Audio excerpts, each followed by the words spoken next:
Welcome to episode 3 of Creepypasta Bistro. I am D1 a Hellcat. And I'm Gale. D1's beautiful and lovely bunny wife. We hope you're all having a goofy April Fool's Day. Full of pranks and other mischief you rascals love to get into. You know, Gale, there's something very different about you. Oh? And what could that be, my lovely D-boy? Did you do something with your hair? Why yes. I just had it done. Thank you for noticing. You're welcome, my love.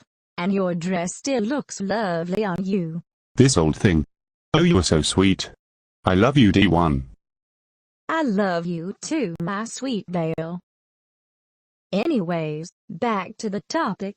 For this episode of Creepypasta Bistro, the creator has chosen a tale of an old run-down daycare center that has more to it than one would think. Our protagonist decides to investigate the daycare center for a new story, with some interviews of people who were at the daycare center back when it was still open. So what is it about Happy Sun Daycare that has more to it than meets the eye? Well, hope you have your dinners warmed up for this one. Because now we dig in. Mind if I read this one, my lovely D-boy? Sure thing, Gale. Anything for my lovely bunny wife. Goody. Now let's begin.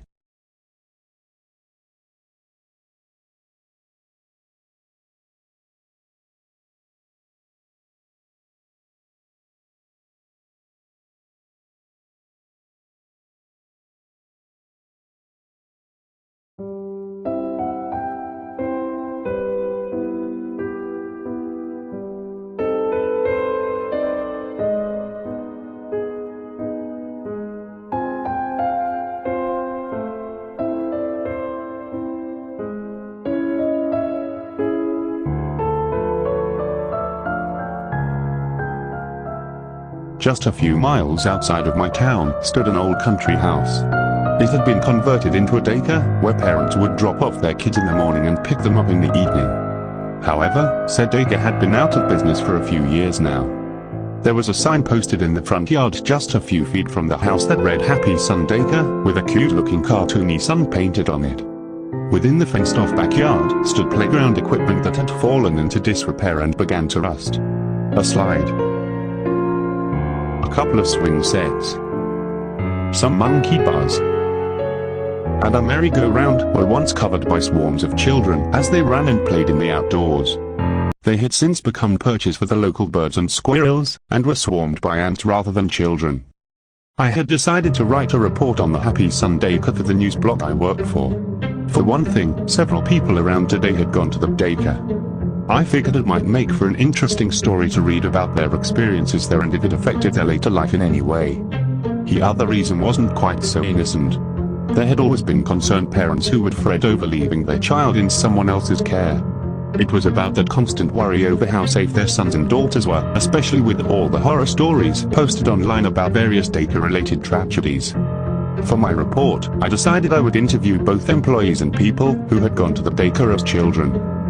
I wanted to get as many different points of view as possible so that it wouldn't seem too terribly biased. Of course, I agreed to not use real names, for the sake of their privacy. The first person I interviewed was a middle-aged woman who looked after the infants at the daycare. For the sake of her privacy, we'll just call her Margaret. What was it like working at the daycare? I asked her. She replied, "Oh, it wasn't anything too spectacular. Just your typical day of working with children, or babies in my case." I see. I said before I asked. Have you had any problems while working there? Margaret shook her head. With the babies? Of course not. They could be fussy, but they weren't any trouble at all. The children were another story. This piqued my interest. Were the children that attended Happy Sun Daycare too much for the employees to handle? Or could it be that there were cases of abuse going on that had been kept secret until now? I had to find out. Why might that be? I asked. Well, Margaret paused for a second, as though she was apprehensive about speaking to me. there were times when I heard muffled squealing. No, not squealing. Screaming. At first, I thought it was just the children pretending to be scared, but the more I heard it, the more I realized those screams were real. that something was terrifying or possibly even hurting them. Did you ever see any children get hurt? Margaret nodded. Yes. Most of them were just the usual scrapes and bruises you'd expect to find on a child who fell while playing or bumped his head trying to show off to his or her friends. Some of them, though, seemed off to me. Every so often I would see a child walk past on the way to the nurse's office, and each time, the child looked like he had been scratched or even bitten. Children scratched or bitten? That would be cause for alarm for anyone. Perhaps some wild animal had decided to make its home near the daycare and curious children had gotten too close. Maybe a stray dog had wandered into the playground and some poor unknowing kid wanted to pet it. Were there any animals in the area? I decided to ask. Stray dogs, raccoons, perhaps a pet nest. I doubt it. Pets weren't allowed at the daycare, and traps were set up at night to keep any wildlife away. There might have been a dog roaming around the area. Margaret shook her head. I pointed out. Perhaps it was the dog that had bitten those children. Oh, I only heard the dog. She told me. I had never actually seen it. All I'd ever experienced was the occasional growl, snarl, or howl. So, Margaret had only heard what sounded like a dog. I couldn't rule out the possibility that perhaps she had mistaken some noise she'd heard for that of a dog. Maybe she'd heard some children that were only pretending to be dogs and mistook them for a real one. Maybe she'd heard the wind and thought it was a howl. If that were the case, it would explain the scratches and bites she'd seen on some of the children. It wasn't too out of the realm of possibility that a child could simply scratch their arm on a branch or part of the fence by accident. With what sounded like a dog's growl to her, Margaret could have reached the conclusion that the children were being attacked by some sort of stray canine. Still, I had to learn more about the daycare. With the possibility of a cover-up regarding a series of dog attacks, I figured the next person to interview would be a former attendee. Perhaps one of them would have childhood memories that could potentially shed some light on what Margaret had mentioned.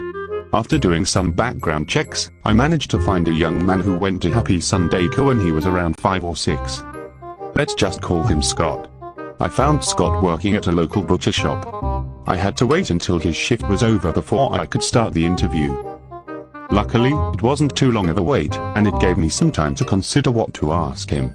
Do you remember anything about Happy Sun Daycare? I asked. I know it was a long time ago, but perhaps you can recall something. Scott thought for a moment before replying. Not much. I was only 5, maybe 6, when I went. I can remember just doing what kids do at that age. Playing, finger painting, watching cartoons. That kind of stuff. I nodded. Were you a good kid? For the most part. He admitted. Occasionally I'd get into some trouble. Nothing too serious, though. Just your typical kid fussiness. You know, not wanting to take naps, refusing to eat veggies, that sort of thing. I see. I replied as I wrote down what he told me in a notepad. And was the daycare fair in how they disciplined you? Somewhat. All I ever got was a scolding and the occasional timeout. They made you sit in a corner for a few minutes until they felt you were ready to join the other kids. Though, you were lucky if that was all you got. Scott pointed out. What Scott said baffled me a bit. They were lucky. How? I began to wonder if perhaps there had been more severe punishments for the more unruly children that attended the daycare. Could there have been some sort of more controversial form of discipline that the employees at Happy Sun Daycare used that they didn't want known to the public? I had to know. What exactly do you mean? For a brief moment, Scott gave a shudder. He seemed to have recalled something from his childhood that potentially frightened him and affected his adulthood as well. The kids who got into real trouble were sent into the gray door. Scott heaved a heavy sigh. I've never been in there myself. I knew a few kids that had. Ones that would get into fights or throw huge tantrums. They'd end up going into that room. I don't know what happened in there. But they'd always come out shaking, with wide eyes. A few would break down crying. Some would scream. One kid even threw up before passing out. I frowned slightly. What sort of horrors had been conducted in the room that had been nicknamed the Grey Door? I then remembered what Margaret had told me and decided to check for a connection with her story in Scott's. Did the children have any scratches or bites on them? I asked. And did you hear any strange noises? He nodded.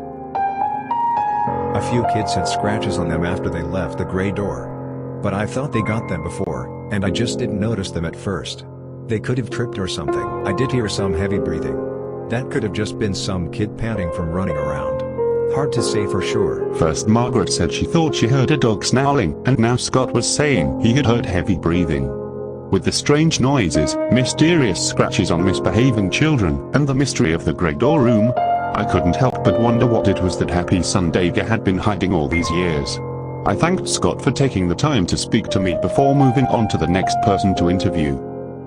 With my curiosity regarding the grey door still heightened, I figured the next person to speak to should be one of the more troublemaking attenders of the daycare. I had to know more about what went on inside that room, and perhaps one of them could tell me.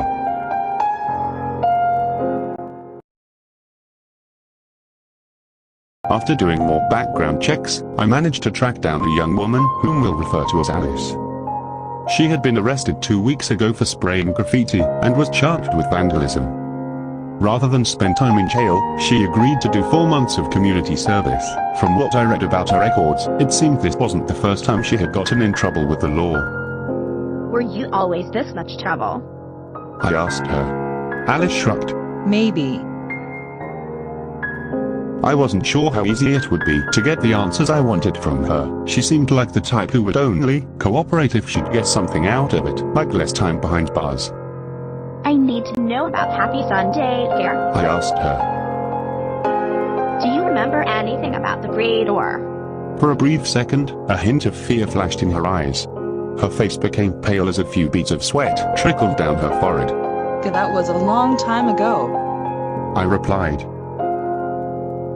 Surely you must remember something. Records show you were 10 when you attended. Are you sure you can recall anything?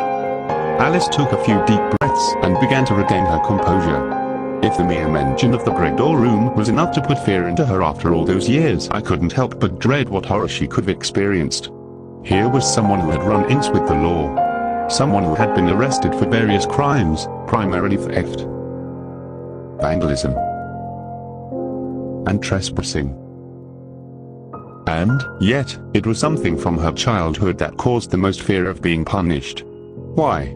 Okay, I'll tell you. But you gotta promise never to say that I told you anything. Got it? Alice sighed. I reassured her. I won't reveal any names. That will be strictly confidential. You see, I was playing outside in the playground. She began to explain. I remember wanting to play on the swings. Another kid claimed he had already gotten first dibs to play on them. Before I knew it, we were having a big argument. I lost control. Next thing I knew, he was on the ground crying. I must have pushed him when we were arguing. One of the teachers came up and grabbed me by the arm and dragged me inside. She told me that I would be taken into what the other kids called the grey door room as punishment. What was inside the room? I asked in anticipation. Alice took another deep breath and let out a shudder and a sigh. The room was mostly empty. I remember the floor was nothing but dirt ground, and the only light was a dingy old bulb that barely lit anything up. The teacher just slammed the door. At first, I tried pounding on the door and screaming. I cried out for anyone to open it. It was so dark and cold, and I was so scared, and I heard something. Something was behind me. I turned around, and I remember screaming louder than I had ever screamed in my life. I frowned in concern. What did you say? It was a dog. Or, at least, I think it was a dog. She choked back a few tears.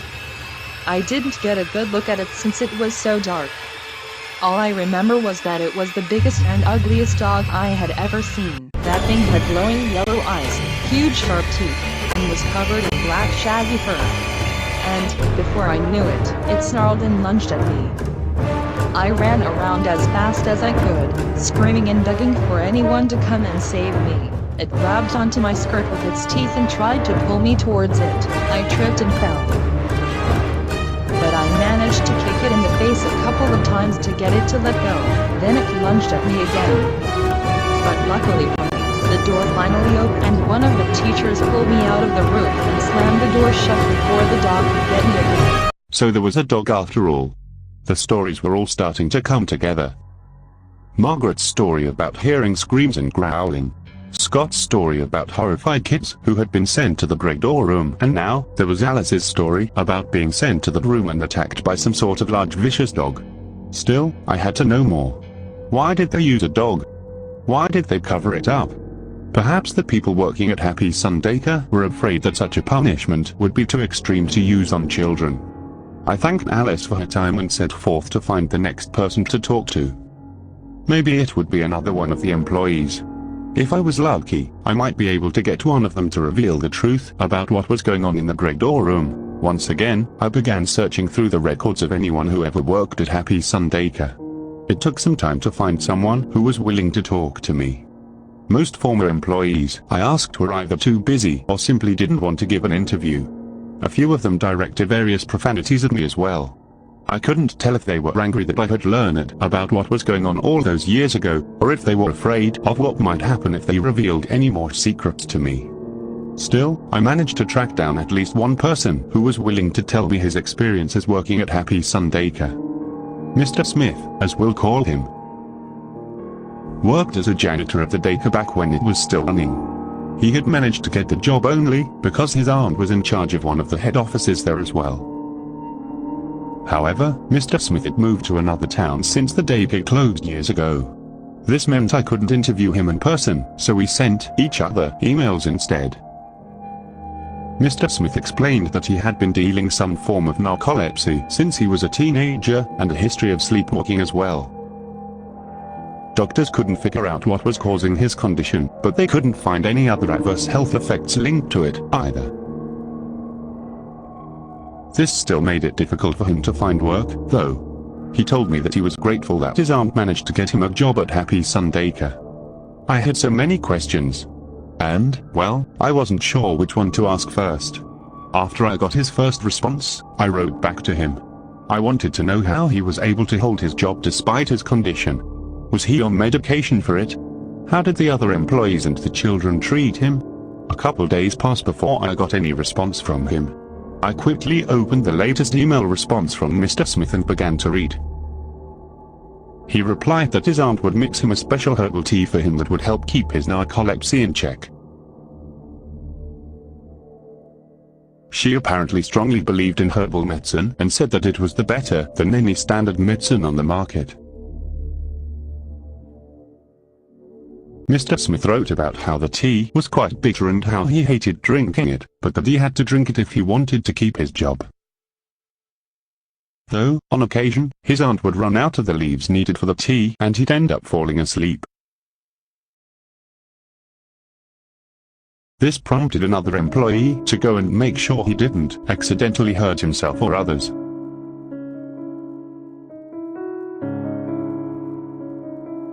As for how others treated him, Mr. Smith explained in his letter that the children were generally very nice to him. Most of them were quite curious and would ask him a lot of questions while he worked.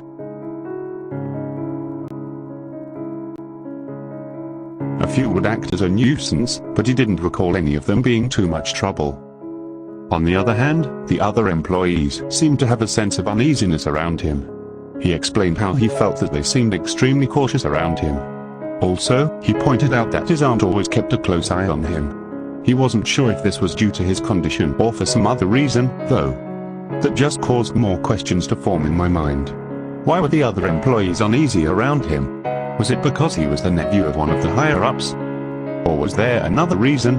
And there was the matter of his aunt keeping a close eye on him. Maybe they were trying to keep the whole issue regarding the Grey Door room a secret from him. Perhaps they were afraid that he would find out about the dog and would contact the police. I had to know if he knew anything about the room. I quickly wrote a reply and asked if he knew anything about a large, empty room and children being attacked by some sort of dog. Another couple days passed before I got another response from Mr. Smith. I opened the reply and began to read. He said that he didn't remember any kind of dog at the daycare. In fact, he pointed out that animals weren't allowed on the property and that he would set traps to keep the squirrels and mice out. His aunt was very strict about no pets being allowed as well. Most likely, it was due to any potential allergies kids might have. Mr. Smith explained in his reply that perhaps the dog that Alice claimed had attacked her was just someone in a cheap-looking dog costume. That the room had perhaps been kept barely lit so that kids in there wouldn't realize it was fake.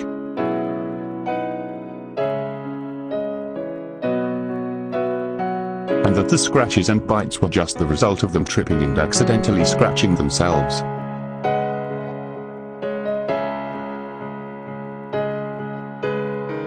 To my surprise, he had been in the Great Door room himself several times as well.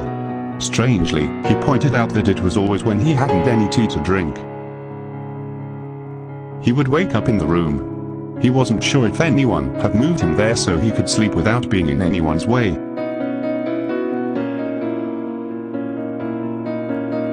Or if he had been sleepwalking again and just stumbled in there by mistake.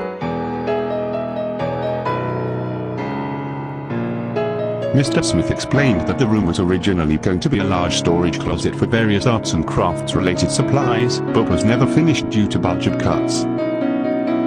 He wrote in his reply that his aunt didn't want the area to go to waste, so they decided to use it as a means to punish misbehaving children. In his opinion, someone probably bought a dog costume and would wear it while terrorizing any children sent into the room, as a means of instilling the fear of punishment.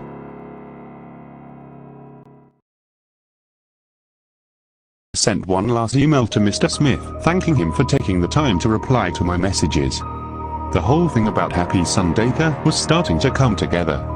From what I had gathered via the various interviews from both students and employees, children who misbehaved were sent to a large empty space called the Great Door Room. There was a dog, or possibly just someone in a dog costume, that would chase any child sent in there. Finally, said child would be pulled to safety before the dog could cause any serious harm. There was only one thing left to do. I was going to head inside Happy Sun Daycare and investigate the infamous Great Door Room for myself. I had to see for myself if there was anything that could solve this strange cover-up. Several minutes passed as I drove out into the countryside and towards the abandoned building. I parked the car in the front driveway and took a few deep breaths. The front door was unlocked, which was lucky for me. I gently pulled it open and began to look inside. The interior was dingy and covered in a layer of dust.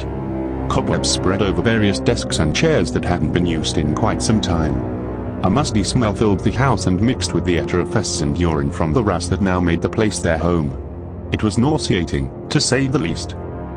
After I explored several different areas, I soon found the foreboding great door that was said to lead to the dreaded room. The door was quite heavy, and it took me several tries before I managed to force it open.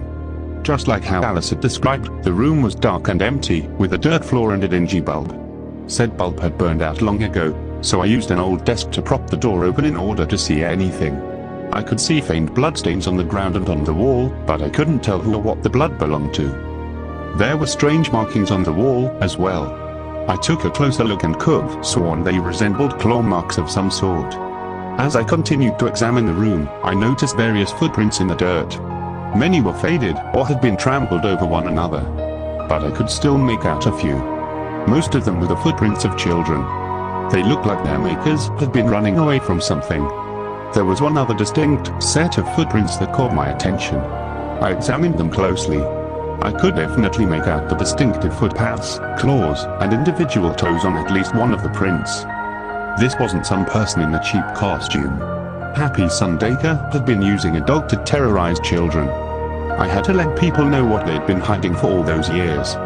However, as I made my way out the daycare into my car, there was one aspect about those footprints that made me uneasy. Since when do dogs walk on two legs?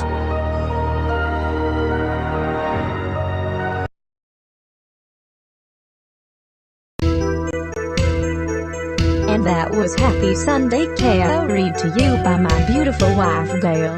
Special thanks to Squiddly Diddly, Sandy Bear, Top Cat, Rain, Ranger Smith, Zepp, Cream the Rabbit, and the Grey Door Dog for their performances of this story. Did you all like the dramatization? Let us know in the comments below. In the meantime, stay tuned for another episode of Creepypasta Bistro. The next episode will have a theme chosen by the creator, but you will get to leave suggestions for creepypastas based on the theme chosen. So stay tuned for that. Until then, see you all next time for Creepypasta Bistro. Thank you all for watching, and also Happy April Fool's Day. Fool's Day. I have been D1 the Hellcat. And I have been his lovely and beautiful bunny white Gale. Goodbye, take care and stay safe.